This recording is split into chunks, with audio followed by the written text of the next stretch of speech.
Brydon, it's been a while since the events in Perth. Can you sort of take us inside the dressing room there and tell us how eager you all are to get back out and put it right, I guess? Yeah, look, I think we had 5-6 days of a bit of downtime and time to reflect on that. And since we've arrived in Brisbane, all our focus has been towards this game, and we've already had a couple of good days training and a few more leading up to Thursday. So yeah, everyone's really keen and excited to get going. Yeah. As a bowling unit and personally, how do you what do you take out of that game? It was some good, some not so good. Yeah, definitely. I think as a group we've reflected, and there were certainly some good moments and some, obviously moments where we could have been better with bat and ball. But again, look, we've had a long time to get over that game, and the whole group is excited for what this week brings. Is it realistic for people, for fans, to think that you as a group can continue to hit Australia as hard as you did on that first day, continually, and back up and go hard again and go hard again? Look, I'd like to think there'll certainly be moments in this game and throughout the series where we can have that sort of impact on the Australian batting lineup. And yeah, again, look, as a group of seamers, I've said before, we all offer different skills and different attributes that hopefully we can continue to trouble some of the Australian batters. When it comes to the pitches out here, does it feel like this is sort of the series you were made for? You've played out in Pakistan, you played out some maybe batting friendly wickets in England at times. Do you hope and believe that these next few weeks are going to be cash-in point for you? Yeah, you'd like to think so. Again, but I think everywhere in the world where you play, maybe certain tactics change slightly, but me personally, I'm always trying to do the same thing, and if the wicket assists me, then that's an added bonus. What do you personally think about the pink ball? Is it a challenge to overcome, or an opportunity when things are maybe happening a bit quicker at certain points? How are you viewing what you can get out of it? Oh, look, I think it's exciting. I think it's a different dynamic to Test cricket. I think it's great for the crowds and for the atmosphere. Obviously, there hasn't been that much played in England, but it's exciting, yeah, and I'm really looking forward to the opportunity to be involved in a game like that. What have you got out of it in the first couple of sessions bowling with it? It certainly goes a bit softer. That's obviously what we found as a group.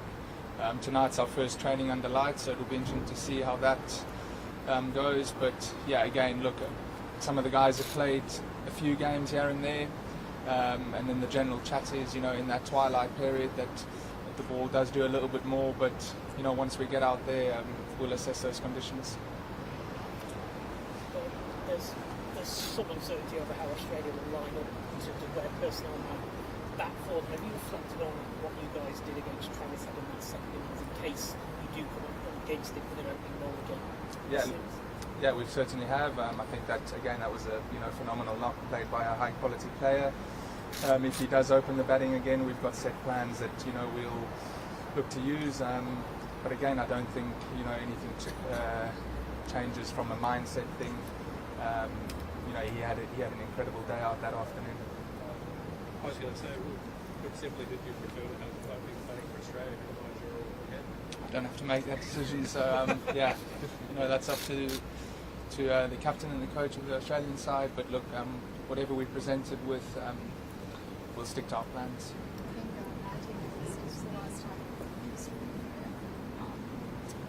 You want desperately to keep this Ashes series alive in the sense of not forcing you into a position where you've got to win the final three. Is that nice to you? I think, this has obviously been a really successful ground for Australia over a number of years. But again, it gives us opportunity as a side to come and do something here this week that not many sides have done. And, I think everyone's really excited by that opportunity. It's all weird, like having so long between the tests. We're 2 weeks into the series and one day, 2 days of cricket. How has that been sort of inside the camp and being able to how Ben and Baz sort of tried to get you out and sort of focusing back into the game? Yeah, it certainly is a strange feeling. I don't know what it is now, 10 days since that second day. managed to get out and see a bit more sights in Perth and enjoy Brisbane for what that has to offer. But again, yeah, the last 3-4 days, the guys have got together and we've set out how we want to go about this last couple of days and the next 3 days leading into the test. And the outside criticism about the preparation, has that been easy to filter out? I think, again, the messaging from Ben and Baz over the last number of years is, through good and bad, we like to stick together and team environment and what we do as a team off the field is really important. So yeah, I wouldn't look too much into that personally. Right, and actually started with 10 wickets in the last game, he's left the record with pink balls. Is there much chat about how you're going to handle him this game? Again, I think no matter what colour ball, pink, white or red, I think he's a high quality bowler. He offers different challenges for different players. So yeah, we've certainly, or the group is certainly probably in a more individual basis amongst a few guys had different conversations about how they will conquer that challenge. Australians do have a really good record in pink ball cricket.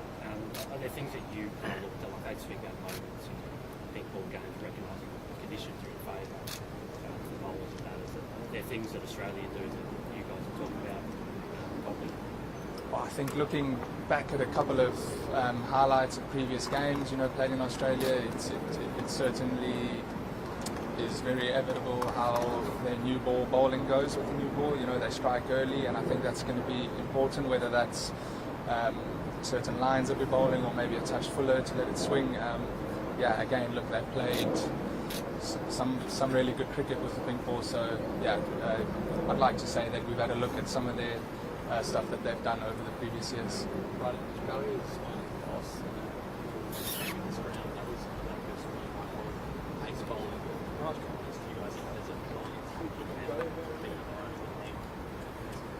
Yeah, certainly. I think, again, like I said, we've got to take massive amounts of confidence from that first day in Perth, and then reflecting again back on it in that second innings. Someone played a phenomenal knock over a 2-hour period, and sometimes you just got to take your hats off to them. Take a couple more, go on.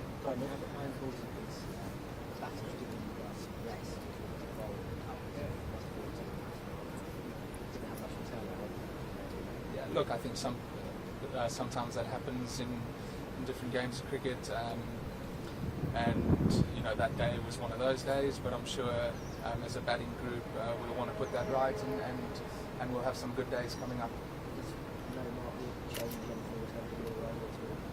I don't think so. I think I'll still be adaptable to whatever the situation brings. Obviously, again, different challenges this week where we could be bowling under lights at different times. But I think as a bowling group, we're quite settled in where we're going to bowl and what our role is in the side.